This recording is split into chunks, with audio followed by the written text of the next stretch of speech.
மக்களே, இந்த ஒரு பதிவில் நம்ம என்ன பார்க்க போகிறோன்னா, ஒருத்தர் வருத்தப்படுவாருங்க. அதனால தான் இந்த வீடியோவில் நான் சில விஷயத்தை பேசுகிறேன். அது தலைவர் விஜய் அவர்கள் தான். இந்த செய்தியை நீங்கள் பார்த்துருப்பீங்க.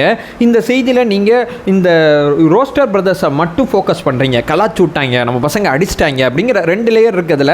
ஏன்னா நம்ம பசங்க கலாச்சாங்க, பொய் வழக்கு போட்டிருக்காங்க அப்படிங்கிற ஒரு லேயர் இருக்குது, இல்லை உண்மைக்குமே அடிச்சிட்டாங்க அப்படிங்கிற ஒரு லேயர் இருக்குது. 2ல் எது நடந்ததுனாலும் இங்கே நிறைய பேர் ஹாப்பியாக இருக்கீங்க. பா ரொம்ப அவதூறாக பேசிகிட்டு இருந்தாங்கப்பா, இவங்களுக்கு ஒரு பதிலடி கொடுத்தது ரொம்ப சந்தோஷம்பா, அந்த 4 பேருக்கு ரொம்ப நன்றிப்பா அப்படிங்கிற மாதிரி பேசிகிட்டு இருக்கீங்க. நான் இந்த வீடியோவில் என்ன சொல்ல போகிறேன்னா, இது வரைக்கும் ரோஸ்டர் பிரதர்ஸ் அப்படிங்கிற அந்த குரூப்பை பற்றி நான் எதுவுமே பேசுறது கிடையாது. எவ்வளவோ தாவேக்கு ஆதரவு வீடியோக்கள் நான் பேசியிருக்கேன், ஆனால் இவங்களை நான் தொட்டதே கிடையாது. காரணம் என்னன்னா, இந்த மாதிரி சில பிரச்சனை வரும், ஒருத்தர் வருத்தப்படுவார், அந்த ஒருத்தர் வருத்தப்படக்கூடாது அப்படின்னு சொல்லி தான் இதை நான் தொடாமல் இருந்தேன். இன்னைக்கு சொல்கிறேன், அந்த தலைவர் வருத்தப்பட்டு இருப்பாருங்க. அவர் ரொம்ப ஏண்டா தம்பிகளா அப்படிங்கிற மைண்ட் செட்டில் இருப்பார். நீங்களாம் சந்தோஷமாக இருக்கீங்க, இந்த ரோஸ்டர் பிரதர்ஸுக்கு எதிராக இப்படி பொங்கிட்டோம் அப்படி பொங்கிட்டோன்னு.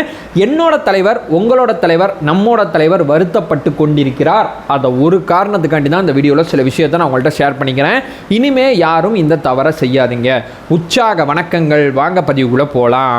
இப்போ முதல் விஷயம் மக்களே, ஒரு பக்கம் மட்டும் எல்லாருமே பார்க்குறீங்க, ரோஸ்டர் பிரதர்ஸுக்கு அப்பா நான் பண்ணுன்னு நினச்சேன், எவனோ ஒருத்தன் பண்ணிட்டான்பா, அப்பா நிம்மதி. அது கிண்டல் பண்ணாவோ அடித்தாவோ, ஏன்னா கிண்டல் பண்ணதாக தான் வீடியோ கிடைக்குது, ஆனால் அடித்த மாதிரி ஒரு சினாரியோ கொண்டு போகிறாங்க. எது நடந்திருந்தாலும் நான் மகிழ்ச்சிப்பா அப்படிங்கிற சினாரியோவில் இருக்கீங்க. நான் வேறு ஒரு கண்ணோட்டம் பார்க்குறேன். ஒரு 4 பேர் இருக்காங்கல்ல, அந்த 4 பேர் இன்றைக்கி சிறையில் இருக்காங்க. அந்த 4 பேர் யாருங்கிறது தெரிய பார்த்தீங்களா? அந்த 4 பேரும் ஆட்டோ ஓட்டுறவங்க. நம்ம தலைவரோட படம் வந்து ஃப்ரெண்ட்ஸ் படம் வந்து ரீலீஸ் ஆகுது அப்படிங்கிறதுக்காண்டி தேட்டரில் போய் பார்க்க போனவங்க. இவங்க ட்ரிகர் பண்ணுறதுக்காண்டி ஒரு வேலை பார்க்கும்போது இவங்களை பார்த்தோன்னே இவங்க ட்ரிகர் ஆகி ஏதோ ஒன்று பண்ண போய் இன்றைக்கி சிறையில் இருக்காங்க. சிறைச்சாலையை பொறுத்தவரை 2 சினாரியோ இருக்குங்க. ஜாமீனுக்கு முயற்சி பண்ணுறதுக்கு வக்கீலுதார சில பேர் இப்போயும் சிறையில் இருக்காங்க.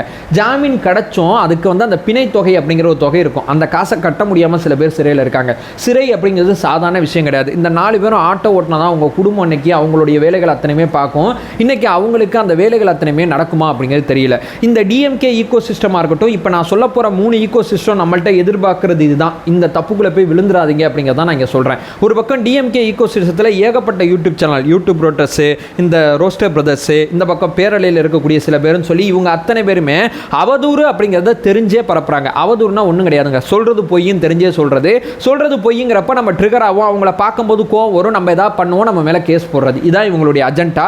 இந்த பக்கம் மூத்த பத்திரிகையாளர் அப்படிங்கிற சில பேர் என்ன பண்ணுறாங்க, தாவேக்கால அது சரியில்லை, தாவேக்கால இது சரியில்லைன்னு சொல்லி அதிமுகவோட பினாமியாக இருந்துக்கிட்டு நம்மளை ட்ரிகர் பண்ணி நம்ம கட்சிக்கு எதிராக பேச வைக்கக்கூடிய இந்த தரப்பு யூடியூப் சேனல் ஒரு பக்கம் இருக்கு. இந்த பக்கம் நாம் தமிழர் கட்சியிலேருந்து ஒரு குரூப் வந்து நம்மளை ட்ரிகர் பண்ணுறதுக்கு எதுக்கு திட்டுறோம், என்னத்துக்கு திட்டுறோம், எதுக்கு விமர்சிக்கிறோம் சொல்லி தெரியாமல் தலைவர் விஜய் அவர்களை ரொம்ப மட்டமாக பேசும்போது நமக்கு கோவம் வருது. 3 லேயரில் நம்மளை ட்ரிகர் பண்ணுறாங்க. இந்த ட்ரிகருக்குள்ளே விழுந்து வாழ்க்கையை இழந்துடாதீங்க அப்படிங்கிறதான் யதார்த்தமானது. ஏன்னா நம்ம எதிராளிகள் ரொம்ப ரொம்ப ரொம்ப ரொம்ப எத்தனை ரொம்ப வேணா போட்டுங்க, ரொம்ப மோசமானவங்க. நான் மறுபடியும் சொல்கிறேன், நான் என்னைக்குமே அவதூறுக்கு பதில் சொல்லவே மாட்டேன், விமர்சனங்களுக்கு மட்டும்தான் பதில் சொல்லுவேன். இப்போ நம்ம முந்தானத்து பேசுனதாக இருக்கட்டும், அது ஆதவ் அர்ஜுனா அவர்களோட வழக்கு எப்படிப்பட்டதாக இருக்குது, என்ன சினாரியோ போயிட்டு இருக்கு, நம்ம சேனலில் இருக்கக்கூடிய வீடியோ. எங்கேயே நான் இதை ஹைலைட் பண்ணி சொல்கிறேன்னா, இந்த 3 பேருக்கு நீங்கள் ட்ரிகர் ஆகி அவங்கள பெருசாக ப்ரமோட் பண்ணி அவங்களுக்கு பதில் சொல்லி வளர்த்து கொண்டு வந்து அவங்கள பெரிய ஆளாக்கி விட்டுறீங்க. இந்த பக்கம் தாவேக்காக்கு ஆதரவாக எவ்வளவோ பேர் உட்காந்து கத்திக்கிட்டு இருக்கோம். இந்த கத்தக்கூடிய நபர்கள் யாருமே உங்கள் கண்ணுக்கு தெரியல. ஏன்னா பாசிட்டிவிட்டியோட நெகட்டிவிட்டி மேலே நீங்கள் நிறையா முக்கியத்துவம் கொடுத்து ட்ரிகர் ஆகி வாழ்க்கையை இழந்துடாதீங்க அப்படிங்கிறத நான் இங்கே சொல்கிறேன். நான் முன்னாடி சொன்னேன், ஆதவ் அர்ஜுனா சம்மந்தப்பட்ட கேஸை பார்த்தோம். எஸ்ஓபி விஷயத்தில் எவ்வளோ மனசாட்சி இல்லாமல் நடந்துகிட்டு இருக்காங்கிறது அதுக்கு முன்னாடி இருக்கக்கூடிய வீடியோவாக இருக்கும். அதற்கு முன்னாடி இந்த நெல் குழுமுதல் சம்பந்தப்பட்ட விஷயத்தில் என்ன விஷயம் போயிட்டு இருக்கு அப்படிங்கிறத பற்றி பேசியிருந்தோம். அதற்கு முன்னாடி மெட்ரோ விஷயத்தில் திமுகவும் பாஜகவும் என்ன விளையாட்டு விளையாடுறாங்க அப்படிங்கிற விஷயத்தை பேசியிருந்தோம். 2ஆம் கட்ட தலைவர்கள் சரியில்லை அப்படிங்கிற விமர்சனம் வரும்போது அது ஏன், அது பின்னாடி இருக்கக்கூடிய பிரச்சனை என்ன அப்படிங்கிறத பற்றி பேசியிருந்தோம். கரூர் விஷயத்தில் தலைவர் விஜய் அவர்கள் நடந்து கொண்ட விதம் நிறைய மாற்று கருத்து, நிறைய விமர்சனம் வந்துச்சு. அதற்கு ஆதரவாக ஒவ்வொரு இடத்துலையுமே ஒவ்வொரு காரணங்கள் அடிப்படையில் வீடியோக்கள் அத்தனையுமே போட்டிருக்கோம். அதை தாண்டி நம்ம கட்சியோட சிறப்பு பொதுக்குழு பின்னணி என்ன அப்படிங்கிறத பற்றி செப்பரேட்டாக பேசியிருக்கோம். இந்த மாதிரி கட்சியோட நிகழ்வுகள் ஒவ்வொன்றும் நடக்கும்போது அணுவா இந்த பக்கம் பார்த்து உங்கள்கிட்ட வீடியோக்களை கொண்டு வந்து சேர்க்குறோம். ஆனால் நீங்கள் நெகட்டிவிட்டி வீடியோக்கு கொடுக்கக்கூடிய முக்கியத்துவம் பாசிட்டிவிட்டி வீடியோக்கு கொடுக்க மாட்டீங்க. நெகட்டிவிட்டி கொடுக்கக்கூடிய அந்த ட்ரிகருக்குள்ளே விழுந்து வாழ்க்கையை இழந்துடாதீங்க அப்படிங்கிறத நான் இங்கே சொல்கிறேன். ஏன் தலைவர் விஜய் அவர்கள் இதை பார்த்து டென்ஷன் ஆவார்னா, ரோஸ்டர் பிரதர்ஸ்லாம் நமக்கு ஒரு ஆளாட தம்பிங்களா? ஏன் அவனை பார்த்து நீங்கள் டென்ஷன் ஆகுறீங்க, ட்ரிகர் ஆகுறீங்க, ஏன் வாழ்க்கையில் இருக்கிறீங்க? உங்களுக்கு இப்போ நான் ஹெல்ப் பண்ணாலும் தப்பாயிரும். ஏன்னா உங்களை மாதிரி இப்போ 4 பேர் ட்ரிகர் ஆகி தமிழ்நாடு முழுக்க அங்கங்கே போய் நம்ம எதிராக பேசக்கூடிய நபர்கள் மேலே கை வைக்க ஆரம்பித்தாலும் தப்பாயிரும். கட்சி பின்னாடி வரும் அப்படிங்கிற நம்பிக்கையில் இப்போ உங்களை காப்பாற்றலாண்டி தப்பாயிரும். நான் என்ன பண்ணுறது? நம்ம வேலை கரெக்டாக போயிட்டுருக்கு, நம்ம கட்சியை கரெக்டாக கொண்டு போயிட்டுருக்கோம், தலைவர் கரெக்டாக இருக்குது, தலைமை கரெக்டாக இருக்குது, சுற்றி இருக்கக்கூடிய தொண்டர்கள் சில நேரங்களில் ட்ரிகர் ஆகுறீங்க. ட்ரிகர் ஆகும்போது தலைவர் தான் இங்கே கஷ்டப்படுவார் அப்படிங்கிறத நான் இங்கே பிரதானமாக ஹைலைட் பண்ணி சொல்கிறேன். ஸோ இப்போ அந்த 4 பேரோட கேள்வி என்னவா இருக்குது?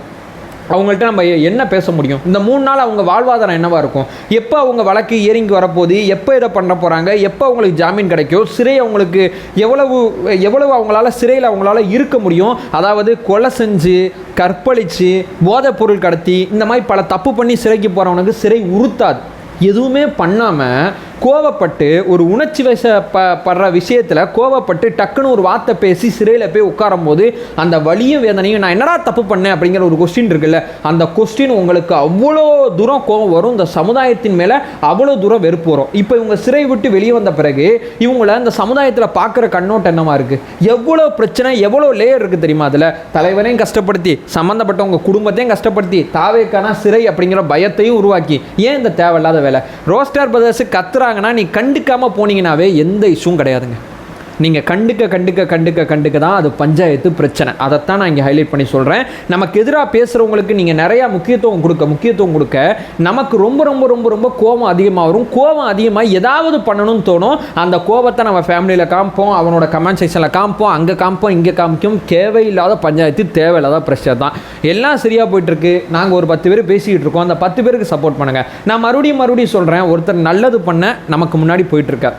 அவருக்கு நம்மளால் முடிஞ்ச ஹெல்ப்பை நம்ம பண்ணிக்கிட்டு இருக்கோம். வேற எதுவும் பண்றோமா? நம்ம தாவேக்காக்கு ஓட்டு போட போறோம். அதை தாண்டி ஏன் தாவேக்காக்கு ஆதரவா பேசிட்டு இருக்கோம்னா, நிறைய பேர் தாவேக்காக்கு ஓட்டு போறதுக்கு நீங்களும் நானும் ஹெல்ப் பண்ண போறோம். இப்போ நான் என்ன பண்றேன்? யூடியூப்ல ஒரு பக்கம் பேசிட்டு இருக்கேன், ட்விட்டர்ல ஒரு பக்கம் எழுதிக்கிட்டு இருக்கேன், என்னுடைய மாவட்டத்தில் நடக்கக்கூடிய நிகழ்வுல என்னால் முடிஞ்ச அளவு கலந்துக்கிட்டு இருக்கேன், கட்சியில் பொறுப்பில் இருக்கேன். 4 ஏரியாவில் என்னால் தாவேக்காக்கு சப்போர்ட் பண்ண முடியுது, நான் சப்போர்ட் பண்றேன். இங்கே சில பேர் பேசிக்கிட்டு மட்டும் இருக்காங்க, எழுதாம இருக்காங்க. இங்கே சில பேர் எழுதிக்கிட்டு மட்டும் இருக்காங்க, பேசாம இருக்காங்க. அதே நேரத்தில் இங்கே சில பேர் கட்சியில் வேலை பார்த்துட்டு இருக்காங்க, பெருசா சோசியல் மீடியா எதுவும் வராமல் இருக்காங்க. இந்த மாதிரி தலைவருக்கு ஏதோ ஒரு வகையில் என்னால் இது பண்ண முடியும், அது பண்ண முடியும், அது பண்ண முடியும். இல்லைப்பா, என்னால் என் குடும்பத்தில் இருக்கக்கூடிய 30 ஓட்டை தாவேக்காக கொண்டு வர முடியும், இது என்னால் பண்ண முடியும்னா அதை பண்ணுங்க. ரிலாக்ஸாக நீங்கள் எதை பற்றியும் கவலைப்படாமல், இந்த இவன் நம்மளுக்கு எதிராக பேசுகிறான், அவன் நமக்கு எதிராக பேசுகிறான், எனக்கு இவனை பார்த்தா டென்ஷன் ஆகுறான், அவனை பார்த்தா கோவம் வருதுன்னா அது விமர்சனமாக இருந்தால் நான் கண்டிப்பாக அட்ரஸ் பண்ணி வீடியோ போட்டுருவேன். அது அவதூறாக இருந்தால் அதை கண்டுக்கக்கூடாது அப்படின்னு சொல்லி நீங்களும் கடந்து போயிருங்க.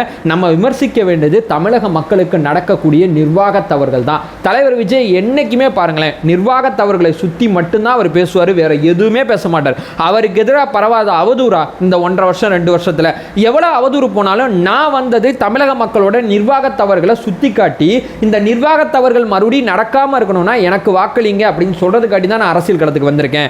நிர்வாகத்தோட தவறை சுத்தி காட்டுறது, நிர்வாகம் தடுமாறும் போது ஆலோசனை கொடுக்கிறது, அதே நேரம் அந்த நிர்வாகத்தில் இருக்கக்கூடியவங்க மறைமுக அஜெண்டால செயல்படும் போது அந்த அஜெண்டாவை வெளியே கொண்டு வர்றது.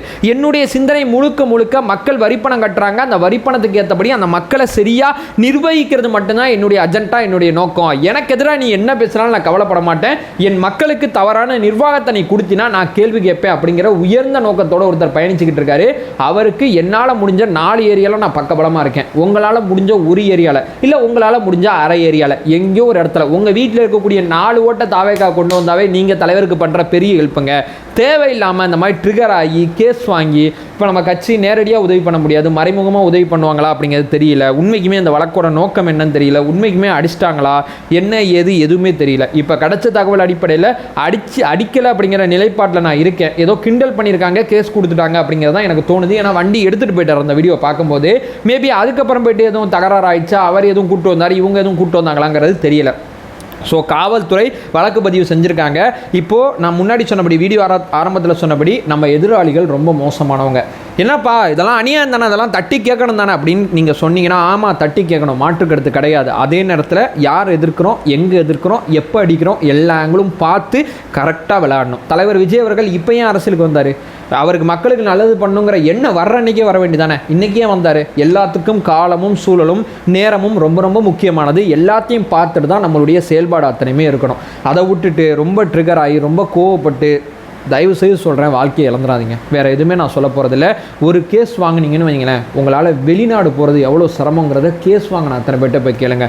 எவ்வளவு பார்த்து எவ்வளவு தீவிரமாக அந்த யூடியூப் சேனலில் பேசிகிட்டு இருக்கோம் தெரியுமா? ஏன்னா ஒவ்வொன்றுக்கு பின்னாடி அவ்வளோ பிரச்சனை இருக்குது. அது எல்லாம் தெரிஞ்சு தான் அந்த யூடியூப் சேனலில் பேசிகிட்டு இருக்கோம்.